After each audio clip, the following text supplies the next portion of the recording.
Creo que ahora sí. Ok. Am, Perdón. Es que no escuchaba nada, así que ahora sí está bien eso.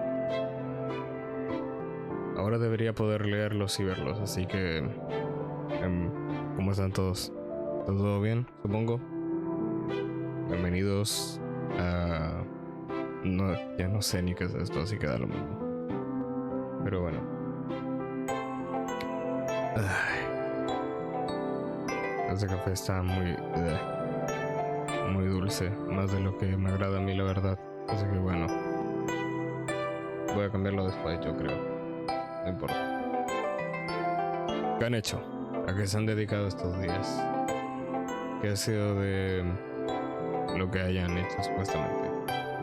Porque la última vez hablamos en Halloween, supongo. ¿Cuándo fue la última vez que vine? ¿O vine hace unas semanas atrás? Creo que no. No, en general pregunto por hablar cosas. Realmente no hay mucho que hablar en general. Porque hasta donde yo sé no es como que haya ocurrido nada concreto que sea interesante. De verdad no ha habido mucho que hablar en general. Lo único que he tenido como de historia son pequeños conflictos. Pero no míos, conflictos de otras personas y tal. Por ejemplo, pasó que estábamos hablando de un tema, una persona. ¿Usted no les molesta cuando alguien que claramente necesita ayuda con un tema porque lo expresa o se queja constantemente de situaciones de su vida y de cómo vive o pasa por eventos concretos, y tú viéndolo desde una perspectiva igual externa porque no vives su vida 24/7, pero entiendes más o menos por dónde nace su conflicto, su problemática, y tú vas y le das un consejo o le das una instrucción de cómo debería hacer las cosas porque efectivamente esta persona está actuando en consecuencia de hundirse en su propia miseria, y la gente no se lo toma bien. La gente, para al parecer, no le gusta mucho, la verdad, como que no le gusta mucho admitir sus errores o su capacidad de mejorar. Y es gente muy molesta, es gente muy molesta porque parece que solo quieren quejarse para quejarse, que terapéuticamente existe como forma y se puede hacer. No estoy diciendo que no puedas desahogarte de un problema, eso es sano. El problema es cuando decides estancarte en el desahogo porque es muy cómodo desahogarte y no hacer nada al respecto. Es muy fácil desahogarte y usar a la gente a tu alrededor como una especie de colchón emocional y no aprovechar herramientas ni oportunidades de progresar o crecer. Y esa gente es muy molesta porque es gente que, por un lado, no te puedes quejar tanto de ellos porque al final simplemente viven así y ya está, ¿no? O sea, esa gente va a vivir en su miseria porque existe como cierta alegría, cierta facilidad en vivir dentro de esa burbuja de miseria y no hacer nada al respecto. Hay mucha gente que vive así, que vive en torno a su propia desgracia y no hace nada al respecto, porque es más fácil no esforzarse y tener siempre un lugar donde desahogarte, y como ya te desahogaste, continúas adelante con ello. Es extraño. Es extraño y es molesto, porque por un lado se siente hasta estúpido. Por un lado se siente estúpido y ridículo en general, con las cosas que pasan a su alrededor. Y hasta parece que te ven la cara de estúpido al querer darles una solución que es factible. Porque al final es como, ¿qué quieres? ¿Por qué te quejas? ¿Cuál es el objetivo de quejarte si no vas a hacer nada al respecto? Son personas que directamente dan ganas de que se hundan en su propia miseria y vivan esa miseria simplemente, pero lejos de ti. Yo por mi parte he hecho eso prácticamente. Esa gente, cuando es así, yo directamente la saco de mi vida. no busco nada. No espero a que estén bien o mejor. Directamente no voy a vivir lidiando contigo porque no me sirve. No me corresponde ni me interesa. Antes solía insistir un poco en que se dejen ayudar, pero ahora simplemente me aparto para darle su espacio. Al final es eso, es como que no sé si es lo más sano, pero es lo más útil. ¿Alguna vez han tenido que lidiar? ¿Qué es lo más difícil con lo que han tenido que lidiar de ese aspecto? Una persona pasando por un proceso terapéutico o simplemente una persona pasando por un mal momento en su vida y que ustedes no están pasando ese momento, pero lo están percibiendo porque viven en su entorno. Es que ha sido como el caso más problemático o el caso más molesto, más frustrante. Hace unos 2 meses aproximadamente tuve un problema con una persona porque él quería encontrar apoyo en mí cuando yo estaba lidiando con mi ruptura y le dije que no lo podía acompañar ahora porque me sentía mal. Siento que la gente no entiende que cada uno tiene que decidir cuándo ayudar también. Suena feo y egoísta, pero asumir que las personas tienen que estar en su 100% para ayudarte a ti es egoísta, porque tú no giras en torno a nadie y nadie debería girar en torno a ti. Nadie le pertenece a nadie y no le debemos nada a nadie. Si yo decido ser amable contigo, es porque quiero ser amable contigo, no que tú seas amable conmigo de vuelta necesariamente. Se enojó y me empezó a reclamar cosas en cara. Le dije que no podía ayudarlo, pero que tampoco le pedía su ayuda. Eso es lo otro. En esta sociedad se ha asumido que uno tiene que entregar de vuelta un favor. Y aunque es cierto que es requerido ser amable con otra persona, porque si tú eres una persona amable, se espera que el resto también sea amable contigo. O si alguien es amable contigo, se asume que tú deberías ser amable al menos con esa persona.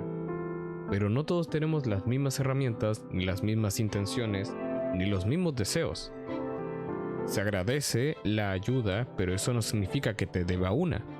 Porque si fuera por eso, entonces no me ayudes, porque yo no quiero tener que deberle nada a nadie. No tengo los recursos necesarios o el tiempo disponible para deberle algo a alguien. Es como si alguien te ofreciera comida y luego te estuviera cobrando por ella. Entonces no me estás haciendo un favor. Me estás entregando un servicio que me vas a cobrar con el tiempo. Ya sea a través de otro favor, a través de un pago, lo que sea. Es una condicionalidad, pero no es no hablada ni comunicada. Entonces es falso. En la secundaria tenía un amigo que se estaba lastimando, cortando, fumando, etc. Y yo siempre estaba ahí para escuchar sus problemas. Los maestros vieron mi cercanía a él y me utilizaron para poder controlarlo a que deje de hacer esas cosas. ¿Cómo que te utilizaron? ¿A qué te refieres con que te utilizaron? Los profesores te utilizaron a ti. En vez de darle apoyo al alumno, prefirieron ocuparte como chivo expiatorio. En que hablara con él y les contara qué cosas me decía, en qué pensaba y que si podía convencerlo de que deje esas cosas. Por un lado se siente mal porque te están teniendo que ocupar a ti por una confianza que ellos no pueden ganarse. Porque igual están preocupados por el alumno y quieren tratar de ayudarlo y solucionarlo a expensas de una persona que también quiere hacerlo, pero sí fue capaz de empatizar con él. Aquí lo que debería haber sido correcto es que el profesor se diera la labor de hacer ese mismo proceso empático que tú. Siempre fui alguien de querer ayudar mucho, por lo que yo no le vi el problema. Lo hice, conseguir hacer que dejara esas cosas, pero la verdad, aunque en ese momento no me diera cuenta, me estaba desgastando mucho. El desgaste que genera ayudar a una persona en tareas específicas y concretas es bastante. No es algo que se haga fácilmente, la verdad. Además, es algo que no se tiene por qué hacer. no estamos obligados a ser unas buenas personas. Suena extraño, ¿no? Porque el humano busca la felicidad y la tranquilidad y por lo tanto la amabilidad es una de las tantas formas de obtener ello. Porque si eres amable nadie te va a molestar en principio, pero tampoco estamos obligados a hacerlo. No todo es obligatorio. No estamos obligados a ser buenas personas de por sí. No deberíamos. Lo somos porque queremos. Es simplemente agotador en general tener que ser el pilar de algo que no te corresponde necesariamente. Lo único que no me cuadra es lo condicional que es el ser humano respecto a las relaciones que tiene. ¿A qué me refiero con esto? La gente decide tener amistades no porque quiera estar en la vida de alguien, sino porque quiere a esa persona en su vida, obligatoriamente. Y básicamente es conveniencia. En general me pasaba que todos me pedían ayuda en la secundaria. Siempre que alguien se sentía mal, venía a hablar conmigo y me sentía bien de ayudarlos, pero a la vez me sentía mal de no poder hacer más. Y creo que ese es el mayor problema en tu caso, ¿no? Que como la gente siempre te vio como una persona amable o una persona que podía ayudar, eso generó en tu persona un inconsciente de que tienes que hacerlo. Porque básicamente es, si puedo, ¿no? Porque al final es una posibilidad. La gente percibe en ti una capacidad y por eso te pide un favor para que lo hagas. Entonces, lamentablemente esa autopercepción se convierte de un si puedo hacerlo, debo hacerlo. Y ahí está el problema. La traducción del puedo al debo muchas veces no es correcta, porque hay un punto en el cual tú te sientes insuficiente. Porque tal vez hay una meta estipulada en el debo, hacer las cosas de una forma concreta. Pero esa meta no está estipulada en el puedo. ¿Por qué? Porque la posibilidad es solamente eso, la posibilidad. No es la realidad. No es la ejecución. Y no es los recursos que tienes. Es simplemente, por ejemplo, tal vez la intencionalidad es la razón de por qué puedes ayudar a las personas. Porque tal vez eres una persona consciente, porque eres una persona cercana, porque eres una persona amable, pero no necesariamente eso implica que seas una persona fuerte, que seas una persona determinada, que seas una persona centrada, que seas una persona, digamos, poco irritable o poco irascible, o una persona poco emocional, lo suficiente para empatizar, pero no lo suficiente para quebrarte, por ejemplo, porque esas son características de tus recursos, de lo que tienes a tu disposición. Entonces, muchas veces podemos caer en el error de que nuestras posibilidades son inferiores a nuestras capacidades. Entonces, no solo está la posibilidad, también están los recursos que están a tu favor. Y a veces lo que más faltan son los recursos. Entonces, el debo, hacer las cosas de una manera concreta, solo puede definirse si es que tienes los recursos necesarios para poder ejecutar un proceso, que en este caso es ayudar a alguien, consejero, etcétera. Y obviamente, entendiendo tu caso y haciendo una presunción respecto a lo que has dicho hasta ahora, asumo que no tienes necesariamente todos los recursos necesarios. Por eso no eres, por ejemplo, psicóloga o psicólogo o terapeuta o asistente social. Eres un alumno, eres un adolescente, un joven. No estás obligado a tener esos recursos. No tienes la responsabilidad de tener esos recursos tampoco, porque eres una persona que también puede tener sus propios problemas. Esos recursos, en cambio, te los tendría que ofrecer no tú, sino un adulto. El profesor, el alumno. Hay algunas escuelas que tienen, por ejemplo, asistente social o psicólogo o profesor asistente de la educación, que son básicamente otro tipo de profesores que se especializan más en el ámbito educativo desde la perspectiva psicológica del alumnado y menos del apartado teórico de las materias. Y debería ser así en todas las escuelas. Y los profesores deberían efectivamente tener la vocación de por lo menos intentarlo.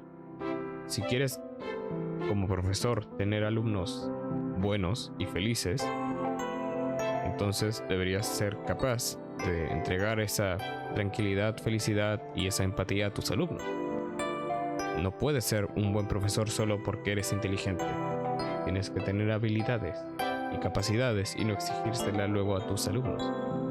Con el tiempo me di cuenta de eso. Estaba ayudando a tratar tantos problemas de otros que luego empezó a olvidarme de mis propios problemas y no me di cuenta de cuánto me estaba afectando porque estaba más preocupado por otra gente. Asumiré que eso ya ha pasado tiempo y que con el tiempo has sido capaz de abrazarte más a ti mismo y a tus problemáticas en vez de morir, digamos, en las problemáticas de los otros, que es el camino en general que hay que seguir. Así que esperemos que por ese lado te vaya mejor. También mi relación con mi ex era más que nada: escúchame, pero no te voy a escuchar. Y si le contaba una solución para él, yo ya estaba enojado. Incluso ya me estaba poniendo cualquier excusa para pelear, pero yo no lo seguía y eso lo hacía enojar más. Yo tengo tantas historias de ese tipo, Dios, pues puedes compartirlas con nosotros. Yo, al menos por mi parte, esta sección me gusta usarlo para dar consejos y hablar de temas y educar. Más que haberlo superado o mejorado, creo que actualmente no estoy rodeado de gente que quiera mi ayuda, por lo que ya no me he preocupado por otra gente porque no hay gente. Lo que dices es una forma válida y se ve en la psicología muchas veces, que es básicamente tú tienes... Ok, vamos a decir que el ser humano psicológicamente desde una... Hay varias perspectivas, ¿no? de la psicología humana. Hay distintas perspectivas que tienen que ver con cómo nos desarrollamos y cómo definimos nuestra psicología. Y voy a buscar si es que soy capaz de recordar. Pero hay una parte que se le llama que la psicología es social, es psicosocial, que es básicamente, existe un modelo que se le llama biopsicosocial. Y es un modelo bastante interesante para entender la salud de un ser en todos sus factores. Porque básicamente uno es su estado psicológico, ¿no? Lo que pasa por tu mente y por tu cerebro. Y aquí mismo podrías técnicamente considerar lo neurológico, por ejemplo. Está dentro también los factores sociales y tu capacidad social o el entorno en el que estás. Esto quiere ver con los factores de tu vida. No es cómo es tu mente o cómo interactúa con tu entorno, sino cuál es tu entorno. Y luego está tu salud normal, o sea, lo biológico, es decir, tu sistema inmune, la neurología técnicamente debería verse más en este aspecto, que es, por ejemplo, cómo es el comportamiento de tu cerebro, cómo es todo lo que es tu sangre, la circulación, la presión, las hormonas y ese tipo de elementos. Es decir, todo proceso biológico de tu cuerpo. Tus dietas también se consideran en esto. Y esto afecta a un tipo de psicología concreta, donde este modelo se ocupa para entender toda la psicología. Porque, por ejemplo, si tú tienes una mala salud y esa mala salud, por ejemplo, comes comida chatarra por gusto, por necesidad, porque tal vez en el entorno en el que vives, económicamente, por ejemplo, no te es rentable, no tienes tiempo, entre otros factores. Entonces hay que entender que la psicología tiene que girar en torno también a qué cartas tenemos para poder avanzar. ¿Cuál es el problema? Muchos de nuestros aspectos psicológicos son muy dependientes de nuestros factores biológicos y de nuestros factores sociales. Porque hay muchos trastornos que son, por ejemplo, hereditarios. Por lo tanto, efectivamente es tu biología la más importante en ese aspecto. O es algo del cerebro a nivel neuronal y por lo tanto también hay que ver cómo es que tu cerebro está comportándose. Pero también hay muchos problemas psicológicos o traumas o comportamientos que tú tienes que solamente surgen por tu entorno social. Y cuando escapas de ese entorno social, ya no se presentan esas variables y por lo tanto ya no tienes ese comportamiento. ¿Cuál es el problema de esto? Que no hay forma de tratarte para que tengas herramientas en caso de que vuelvas a ese entorno social. Por ejemplo, yo no estudié psicología, pero he hablado con psicólogos que me han dicho que muchas veces sus pacientes, el problema que tienen es que el individuo escapa del entorno social que le genera un malestar para sentirse bien. Y por un lado, eso es un método válido que normalmente aplicamos.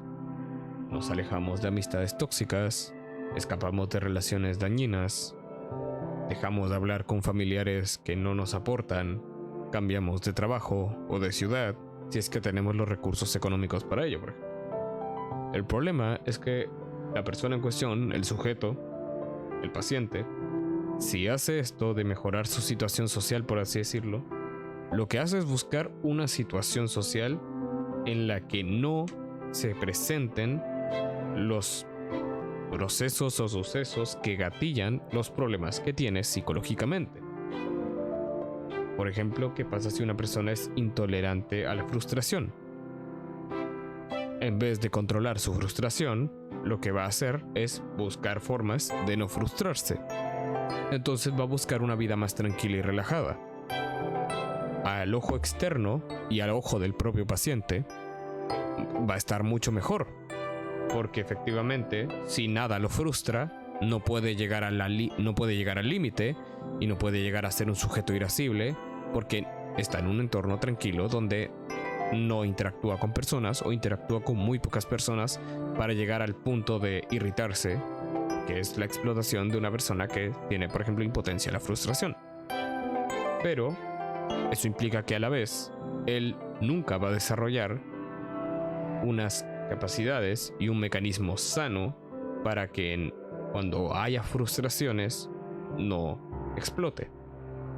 Entonces, hay mucha gente que confunde tratar los problemas sociales con eliminar aquellos factores sociales que te hacen daño. Pero no es fácil y no es sencillo. Y también ocurre mucho que hay factores sociales que directamente son irreparables. Por ejemplo, existe un concepto que es que ahora no tengo el nombre, pero básicamente me decía un conocido del campo de la psicología que básicamente muchas veces el mayor problema de las personas que van a terapia es su familia. No es el caso de todos, obviamente, pero muchas veces el problema es un vínculo dependiente que tienen. Por ejemplo, son personas jóvenes que su problema es que el padre o la madre son malas personas. O personas que básicamente jamás van a poder concordar con su estilo de vida. El problema de esto es que nunca va a poder desarrollarse correctamente, porque jamás va a encontrar una forma de alejarse de ello. Y esa es una problemática bastante importante. Porque, por ejemplo, imagínate que vives en un entorno social con tu familia que es problemático. Alcoholismo, o drogas, o violencia verbal, o manipulación, o cualquier otro tipo de situación que pueda generarte un problema de estrés psicológico. No importa cuántas herramientas o fortaleza te genere el terapeuta, si sigues dentro de ese entorno, ninguna herramienta va a ayudarte. Vas a ser capaz tal vez de ser más resiliente y de tal vez no sufrir tanto en comparación. Pero mientras estés dentro de ese entorno social, vas a seguir sufriendo. Y normalmente ese tipo de pacientes son los que terminan teniendo, por ejemplo, una sesión terapéutica y un tratamiento terapéutico de por vida, hasta que llega, por ejemplo, la adultez o adolescencia y por algún motivo son capaces de independizarse de sus hogares.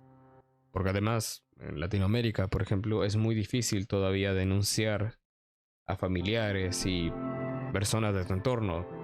No es tan fácil, por ejemplo, denunciar a un mal jefe o a un compañero que te está haciendo, por ejemplo, maltrato psicológico.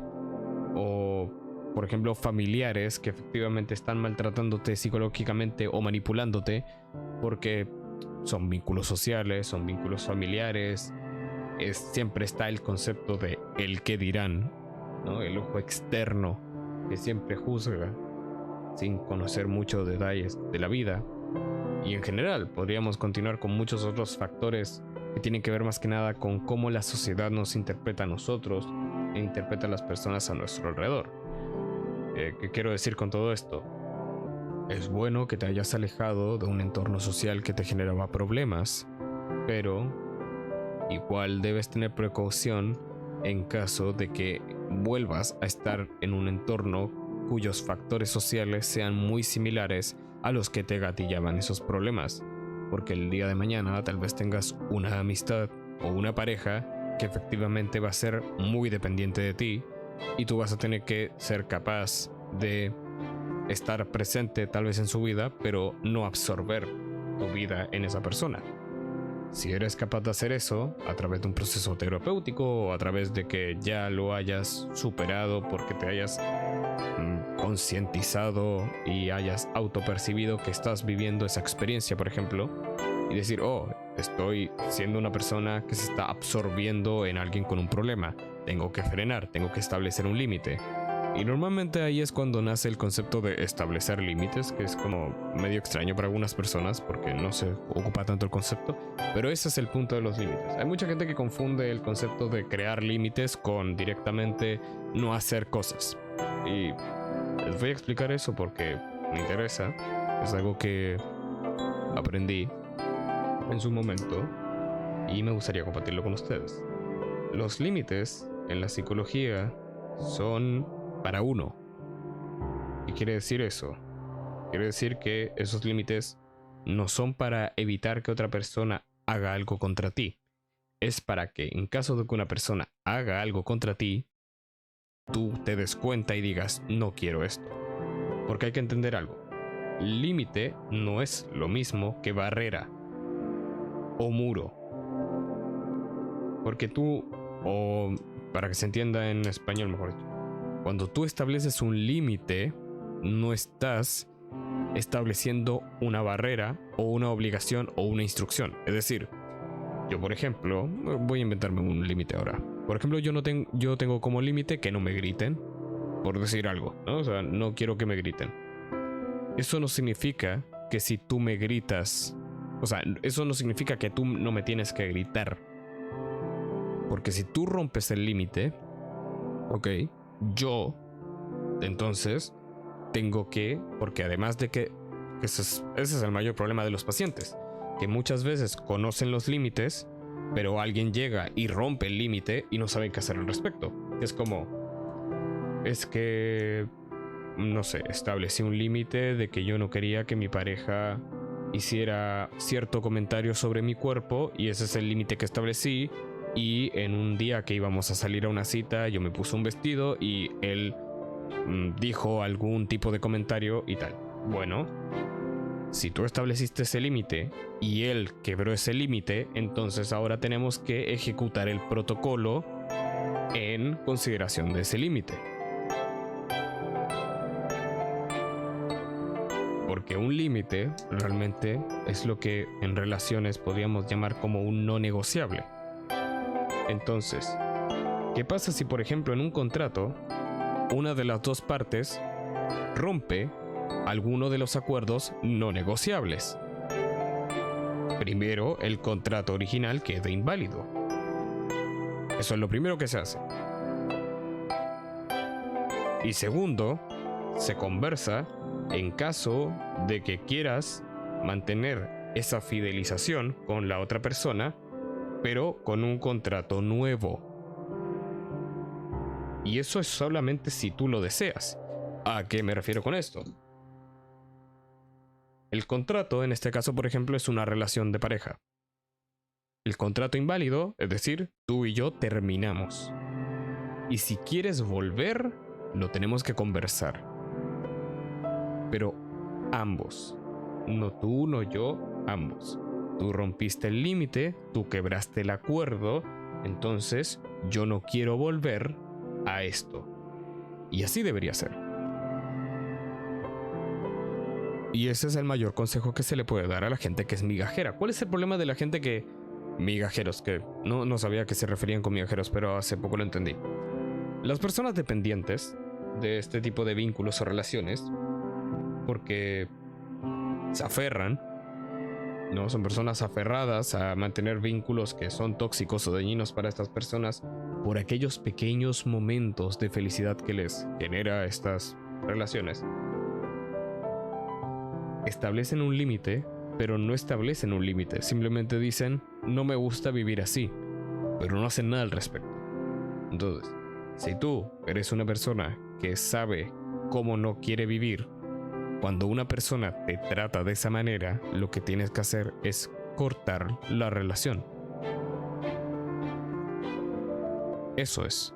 Porque hay que entender algo. Los límites son límites. Es lo más extremo que puedes soportar. Eso es un límite. Es la barrera. No es un obstáculo, no es una valla, es el fin. Hasta aquí te permito pasar. Por ejemplo, no sé, ¿me puedes alzar la voz? Sí. ¿Me puedes gritar? Tal vez. ¿Me puedes golpear? No. Si haces las primeras dos cosas, te lo voy a decir, porque tampoco me agrada, pero te lo voy a recalcar, te lo voy a afirmar, te lo voy a conversar, pero eso no implica necesariamente un fin de la relación. Pero si me llegas a pegar, ahí sí se termina la relación. Ahí no hay un vuelta atrás. Eso es un límite. Esa es la gracia de un límite. Es el fin. No es un... ay, es que necesito una segunda oportunidad. No es una segunda oportunidad. Si la persona quiebra un límite, no se le da una segunda oportunidad. Ese es el punto. Y si quiere una segunda oportunidad, va a tener que, obviamente, demostrar que vale la pena. No le vas a entregar la segunda oportunidad solo porque quiere tenerla. Tiene que ser capaz de demostrarte a ti que tiene lo necesario para efectivamente darte una... para que valga la pena. Porque si esa persona simplemente quiere una segunda oportunidad porque quiere tenerla, no vas a llegar a ningún lado tampoco, porque vas a aceptar gente que no vale la pena. Yo extraño el invierno también, pero me gusta nadar, así que ahora... pero ahora me volveré a anotar la pileta para mi ciudad. Además, por agregar, yo sé que sigo con el problema que mencioné porque hubo gente que quise ayudar porque se notaba que estaban mal. Sin embargo, son gente con la que no hablo a menudo. Entonces, no me ha dado el acercarme a ayudar por no incomodar. Pero las intenciones siguen ahí. Es un paso. De repente hace mucho calor o mucho frío. No hay punto medio acá. El problema es que cambia tan de golpe que no te acostumbras y lo sentís peor. En realidad, al menos aquí en donde estoy yo, ubicado en este lado del mundo, sí se nota cuando empieza a hacer más calor, de a poco, paulatinamente. Y lo malo es que no puedes prepararte. O sea, yo odio el calor, odio el verano, yo odio el calor en general. Entonces yo prefiero el invierno. Me gusta el frío, me gusta la noche, me gusta el frío, me gusta... Trabajo mejor en frío que en calor, la verdad. Pierdo la concentración, no puedo dormir bien, me canso más de lo común, tengo más sueño de lo habitual. Es horrible. Como que es inevitable el calor, porque tú sabes que viene, efectivamente. Sabes que de a poco el calor va llegando y sabes que es inevitable llegar a esa etapa en la cual todos los días está soleado con un aire que no es fresco y ya. Y ese es el problema, por así decirlo, o más que un problema, eso es lo molesto, que no hay forma de huir de ese sentimiento y simplemente lo aceptas y te acostumbras a ello y nada más. Hola, ¿a qué hora? ¿Cómo se encuentra? Bien, dentro de lo que cabe. Aquí tratando de dar, no sé, consejos, charla, lo que sea, básicamente para pasar el tiempo ya. Hablando más que nada de los procesos terapéuticos y no como paciente directamente, sino como espectador, porque se habla mucho de la psicología experimentada desde el paciente que está yendo a terapia, pero se habla muy poco de las personas que a su alrededor tienen que vivir esa etapa, por ejemplo, psicológica con esa persona, porque se habla mucho de la persona que tiene un problema de salud mental, pero se habla poco de cómo muchas veces las personas con problemas de salud mental afectan a su entorno. Con esto no es quitarle el peso o quitarle el protagonismo a las personas que tienen problemas y trastornos, por ejemplo, sino también entender que todas las personas a su alrededor también viven esas mismas consecuencias de su trastorno mental. Bueno, no todos, porque también hay personas que son parte del problema, por ejemplo, pero es muy común que una persona, por ejemplo, tenga problemas psicológicos por otra persona que tiene problemas psicológicos que no los trata. Por ejemplo, está el caso del TLP, por ejemplo, no la personalidad, el trastorno del límite de la personalidad, que son personas que no quieren ser como son, obviamente, porque es horrible ese trastorno, pero muchas veces afectan a su entorno porque generan un tipo de traumas, problemáticas y sistemas y comportamientos que nadie debería vivir, por así decirlo, obligatoriamente. ¿Qué aconsejarías a una persona que le da miedo actuar o pedir ayuda? Cuando se trata de trabajos o cosas en grupo, por miedo a preguntar y hacer las cosas mal, termino por casi no ayudar. Y luego por sentir que no ayudo, tener miedo a acercarme a las personas y por lo tanto alejarme incluso más que antes, y así todo el rato. Lo primero, supongo que psicológicamente yo no puedo decir nada porque no soy psicólogo. Quiero sé de psicología por otros motivos y factores, pero no soy psicólogo de profesión. No estudié psicología ni nada, pero más o menos entiendo cómo funciona la mente humana. En tu principal caso sería entender por qué nace ese conflicto, ¿no? O sea, porque un consejo podría ser tan banal como, por ejemplo, nada es tan grave y nada es tan importante. Por lo tanto, si no ayudas a una persona porque no tienes los recursos necesarios o no tienes las capacidades necesarias, normalmente la gente lo percibe y no se molesta con uno. No te dice nada, no te reclama, no se siente mal, entiende y asume y presume que no tienes las capacidades para ayudar en ese momento porque no sabes cómo o lo que sea. Entonces, en la vida real, primero es quitarte esa preocupación innecesaria, porque la verdad a nadie le importa tanto las cosas. Si alguien te pide un favor y tú le dices, no, perdón, no puedo, la persona va a decir, bueno, tal vez se enoje al inicio, tal vez se sienta mal al principio, pero luego dice, da lo mismo, tampoco importa tanto, no es tan problemático. A menos que sea un favor muy importante y puedas hacerlo y sepa que puedes hacerlo, tal vez ahí sí lo toma personal.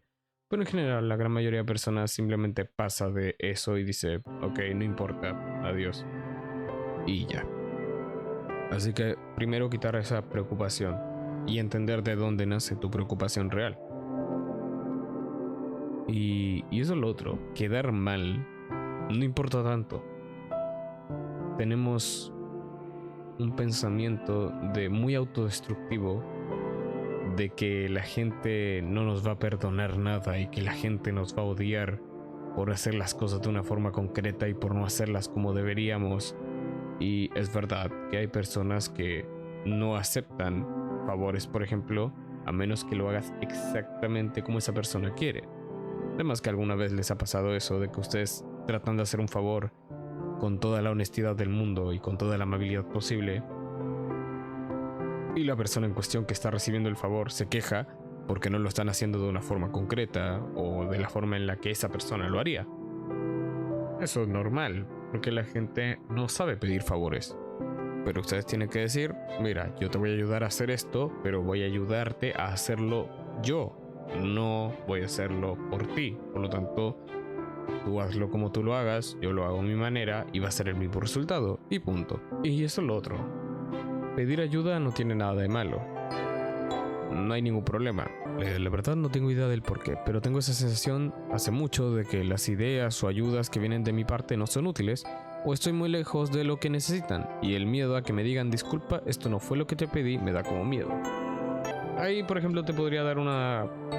Aquí te puedo ayudar un poco, aunque es una ayuda un poco de parte de la semántica. El tema está acá. Tú lo que estás ofreciendo es un favor, una ayuda, o lo que quieras definirlo. Puedes ocupar las palabras que quieras ocupar y va a dar lo mismo. La gracia de los favores es que los favores son exclusivamente las capacidades que tienes tú. Giran en torno a la capacidad y la posibilidad. Creo que a Jazz le dije algo similar antes. Es decir, están en el mundo de lo teórico. No son el mundo de lo práctico. Es el mundo de las ideas. ¿Cuál es el problema? O el problema entre comillas. El mundo de las ideas es abstracto. El mundo de las ideas no es tangible necesariamente. Entonces, en el mundo de las ideas, ninguna idea es mala. Y ninguna idea debería ser mala. Por lo tanto, cuando tú estás ofreciendo ayuda, ofreciendo un favor, no debería ser malo en ningún motivo. Puede, eso sí, que tu ayuda y su ejecución no se coordine con la necesidad real de la persona. Es verdad. Porque tal vez la persona pide un favor o necesito ayuda con esto. Y tú dices, ok, voy a hacer lo posible. Ahí está el tema. Si vas a hacer lo posible, es lo que puedes hacer según lo que entiendas, lo que tengas y según tus capacidades emocionales, psicológicas, económicas, sociales y recursos, por ejemplo. La gente no te puede pedir ayuda para hacer una tarea concreta si no te da las instrucciones claras, por ejemplo. Entonces muchas veces los problemas son abstractos. Si yo, por ejemplo, te pido ayuda a llevar unas sillas a una sala, eso queda claro. ¿Cuál es el objetivo? Llevar una silla a una sala. ¿Qué sillas o cuántas? ¿A qué sala o dónde dejarlas? Eso no lo definí. Pero digamos que te digo, lleva estas sillas de acá a la sala de allá en esta hora, ¿no? Eso es un favor, es más una instrucción que un favor, porque te estoy siendo claro y conciso. Y ahí es difícil que te equivoques, porque la instrucción no es abstracta.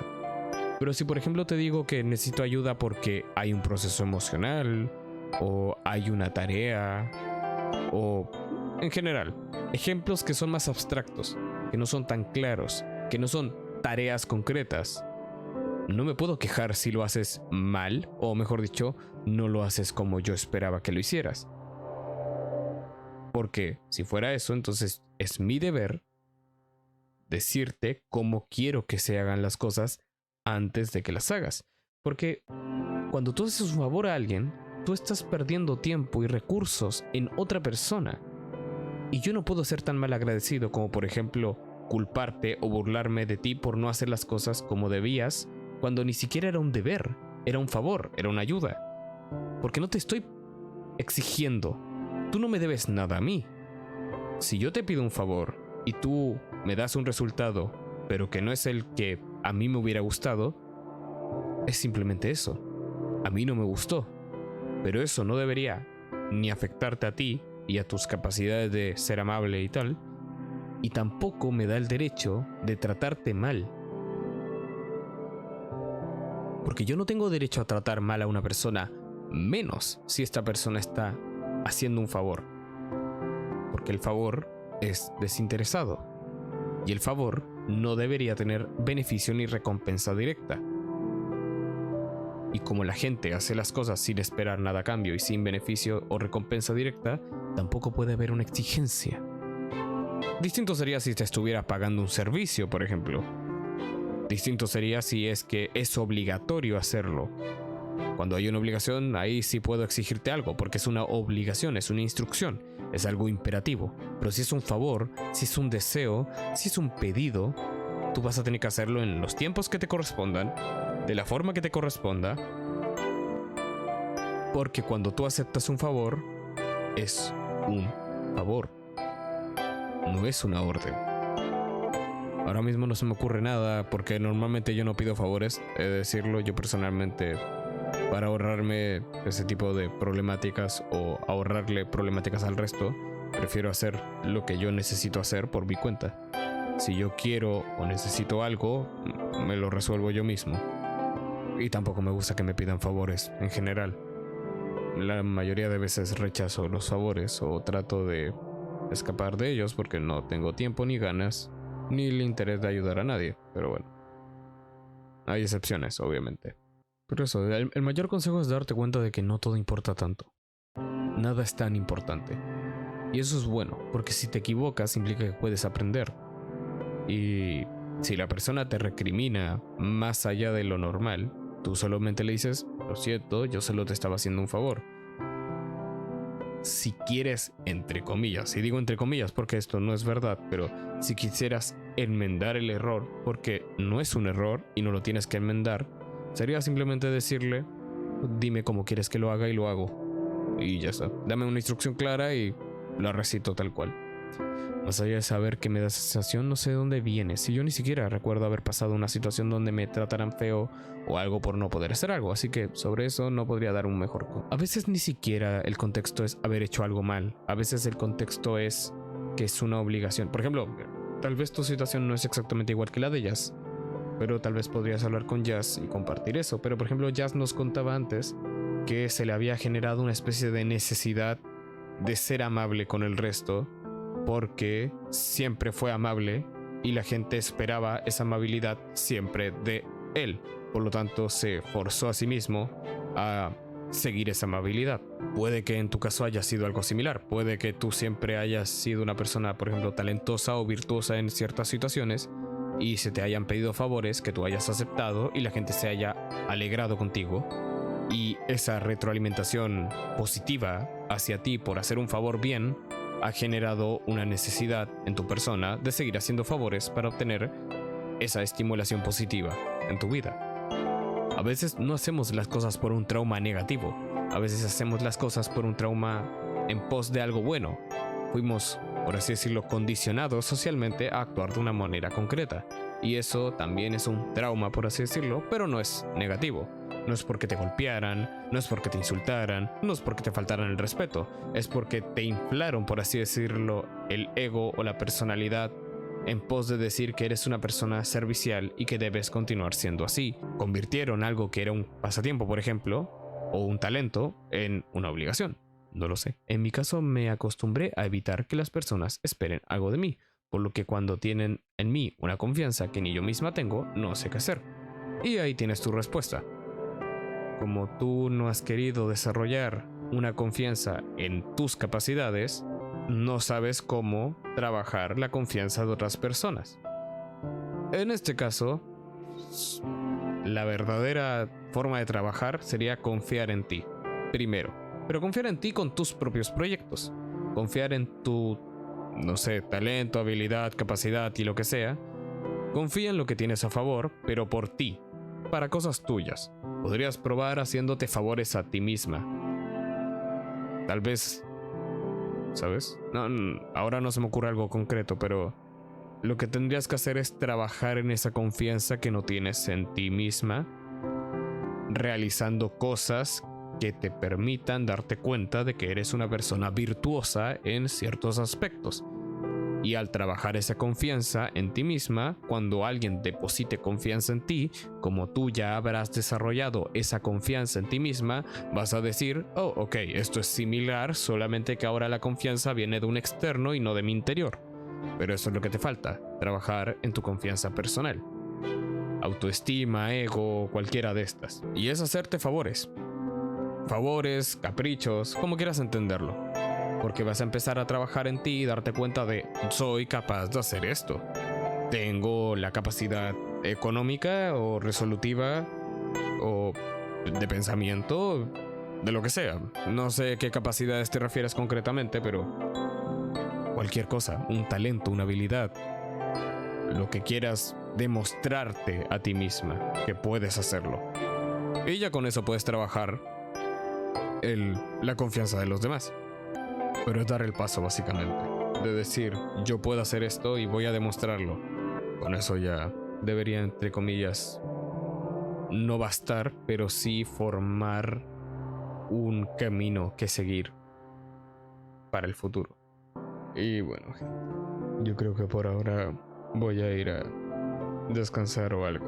Creo que fue una buena hora, asumiré yo. Así que descansen, cuídense. Y le voy a decir a Musi que vuelva para cerrar aquí o lo que vaya a hacer después con ustedes. Así que nos vemos en la próxima sesión. No sé. Entonces, bye bye. Adiós. Un gusto. Cuídense.